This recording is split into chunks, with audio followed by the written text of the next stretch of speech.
peças aqui foram fabricadas com a ajuda de uma máquina-ferramenta. E essa máquina-ferramenta é uma das mais usadas em vários setores da indústria. Na teleaula de hoje, a gente começa a estudar mais um processo de fabricação, o torneamento. Na teleaula de hoje, você vai entender o que é torneamento, vai conhecer o torno, vai conhecer alguns de seus acessórios e vai estudar algumas de suas operações básicas. Você vai perceber que praticamente todos os conjuntos mecânicos que você imaginar têm peças torneadas. Então, vamos lá? O torneamento é um dos processos de fabricação mais antigos na história do homem. Essa técnica que está sendo utilizada aqui é basicamente a mesma desde a antiguidade. O torneamento começou em oficinas que fabricavam peças cerâmicas, como vasos, tigelas e potes. Agora, o torneamento só foi aplicado mesmo ao trabalho do metal no final do século passado. Mas olha só. E a base do processo usado na indústria é exatamente a mesma usada aqui. Olha só, assim como na indústria mecânica, o torneamento mecânico consiste em ir dando forma à peça enquanto ela gira sobre seu próprio eixo. Caio e Tito, sempre que vocês estiverem fazendo um torneamento, vocês vão estar fazendo isso aí. Vocês têm uma peça que gira em torno do seu próprio eixo e uma ferramenta que vai desbastando essa peça, dando a ela a forma que vocês precisam. Agora, existem umas dicas fundamentais para que se consiga tornear uma peça. Bom, uma coisa eu tenho certeza. Aquela ponta ali que corta a peça tem que ser feita de um material mais duro do que o material da peça que vai ser cortada. É verdade. Muito bem, Caio. Essa é uma das condições para que exista a usinagem. Agora, aquilo que você chamou de ponta é uma ferramenta de corte. E é claro que ela deve ser feita com material mais duro que o material da peça. Claro. Mas, Silva, peraí, você falou em usinagem. O torneamento é uma espécie de usinagem? É sim, por isso que essa história da ferramenta de corte é muito importante. Como em qualquer processo de usinagem, o torneamento consiste na retirada progressiva do cavaco. Vejam, a ferramenta de corte tem que estar bem presa ao porta-ferramenta para que a força necessária para a retirada do cavaco possa ser feita sobre a peça. Só assim a gente tem um corte contínuo e regular. Mas, Silva, para que a retirada do cavaco aconteça, você precisa de movimento. É isso mesmo, Caio. Na verdade, você precisa de 3 movimentos. O primeiro movimento é o principal do torno. É o movimento de corte, que é o movimento rotativo realizado pela peça. O segundo movimento é o movimento de avanço, que, como o nome já indica, se refere ao deslocamento da ferramenta de corte ao longo da peça. Finalmente, aí está o movimento de penetração, que é o que determina a profundidade do corte. Nesse movimento, a ferramenta é empurrada contra a peça, regulando a profundidade do passe e a espessura do cavaco. É isso aí. Você viu como é simples? Se você fizer essa mesma operação, variando apenas a amplitude dos movimentos ou a posição e o formato da ferramenta de corte, dá para fazer inúmeras peças diferentes. Por exemplo, peças cilíndricas torneadas externamente, como essa aqui, ou peças cilíndricas torneadas internamente. Peças com superfícies cilíndricas cônicas externas, ou como essa aqui, peças com superfícies cilíndricas cônicas internas. E ainda, peças com superfícies roscadas externas ou internas. O torno é mesmo versátil, hein? Além de todos esses tipos de peças, se a gente usar ferramentas de corte diferentes, ele pode ser usado com outras funções, como por exemplo, alargar e furar. Basta trocar a ferramenta de corte. Vamos aproveitar para conhecer de perto algumas delas? Essas ferramentas são acopladas ao porta-ferramentas e elas são responsáveis pela retirada do cavaco e às vezes até pelo acabamento da peça. Bom, existem vários tipos. Cada uma delas desbasta a peça de uma maneira determinada, obedecendo os critérios de fabricação da peça. Por exemplo, essa aqui é uma ferramenta de sangrar.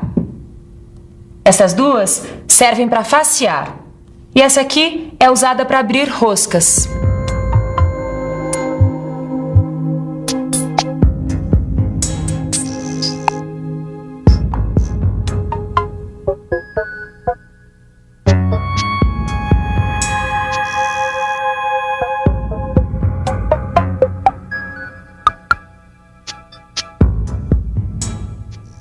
Bom, Agora você já está por dentro do torneamento.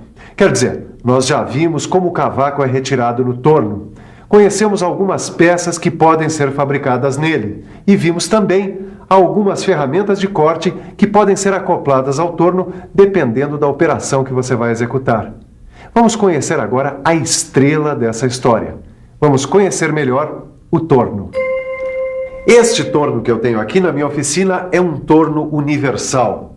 Apesar do nome, é o torno mais simples que existe. Mas para mim é o que interessa, porque eu não tenho uma produção em grande escala. Aliás, eu normalmente trabalho com peças que têm medidas especiais e por isso precisam ser feitas manualmente. E não compensa usar um torno automático para fazer apenas uma peça. Mas isso já é outra história. Vamos ao torno. Olha aí o nosso torno universal. As peças que a gente vai conhecer agora estão presentes em todos os tornos.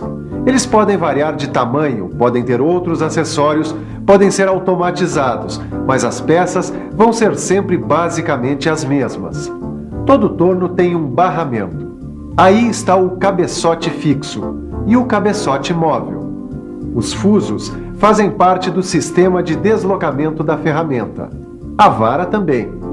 Essa peça aí é chamada de torre. Ela faz parte do conjunto responsável pela fixação da ferramenta. Fazem parte desse mesmo conjunto o carro porta-ferramenta, que pode se deslocar em vários ângulos.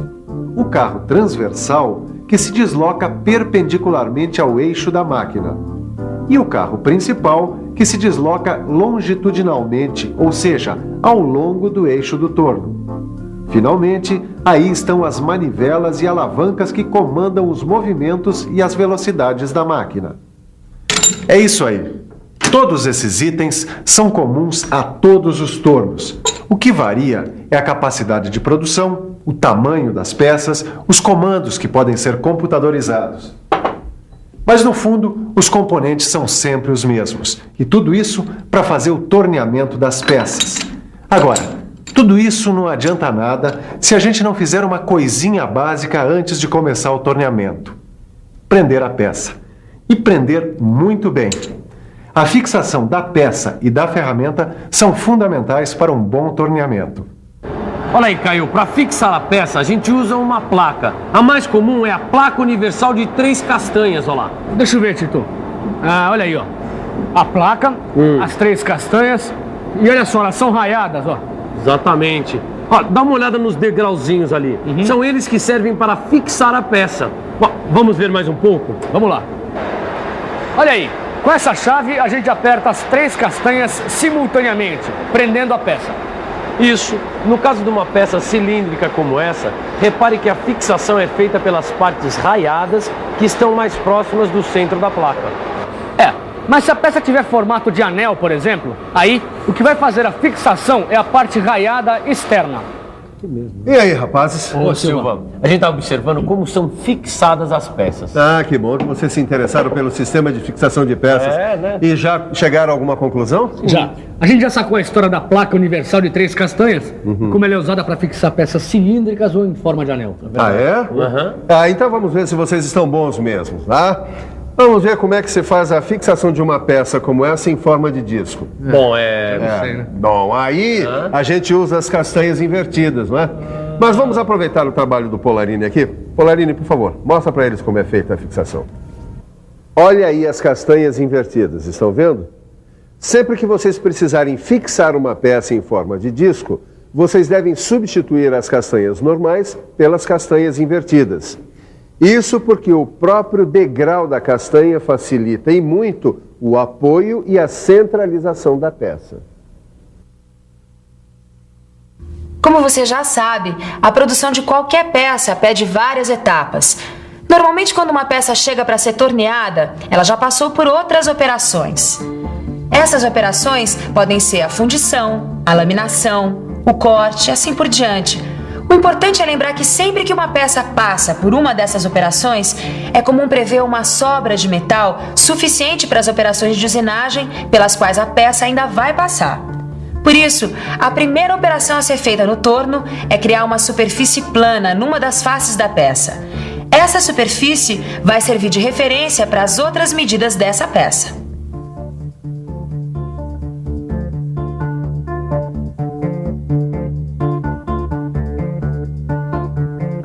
Essa operação, que é sempre a primeira coisa que a gente faz na peça que vai ser torneada, chama-se faceamento.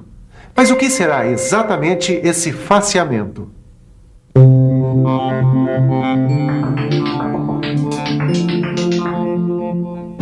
Facear, como o nome já diz, é criar uma face. Uma face plana que vai ser a referência para as medidas da peça. Vamos imaginar que a peça a ser fabricada tenha um rebaixo externo. O comprimento desse rebaixo vai ser medido a partir da face criada na operação de faceamento.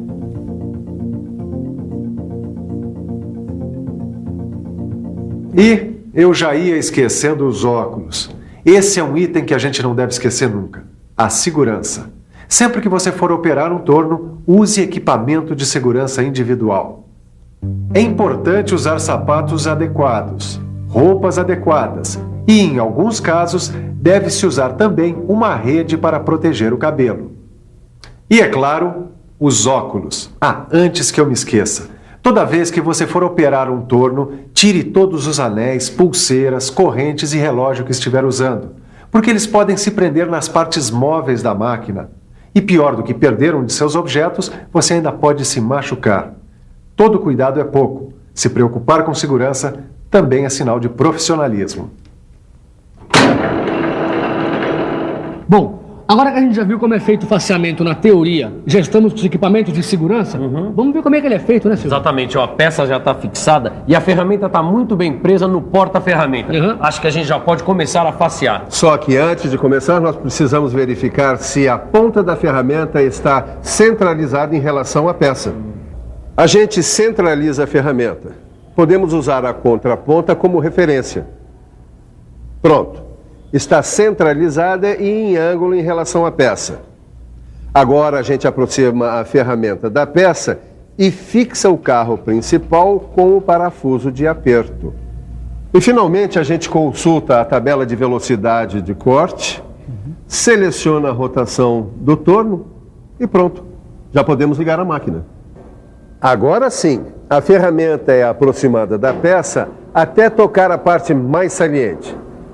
Depois, a gente faz ela penetrar, vamos dizer, uns 0,2 de milímetro na peça.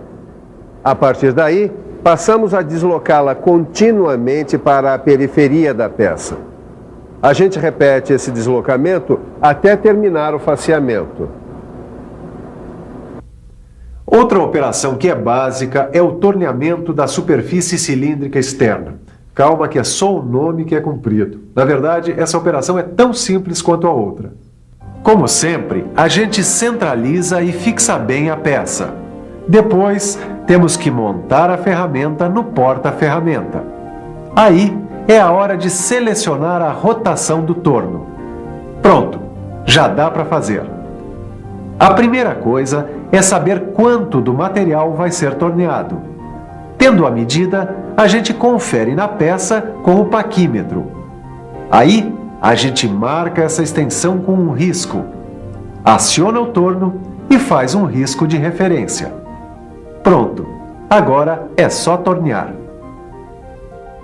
Prontinho, agora chegou a hora de dar uma boa revisada em tudo que você aprendeu hoje.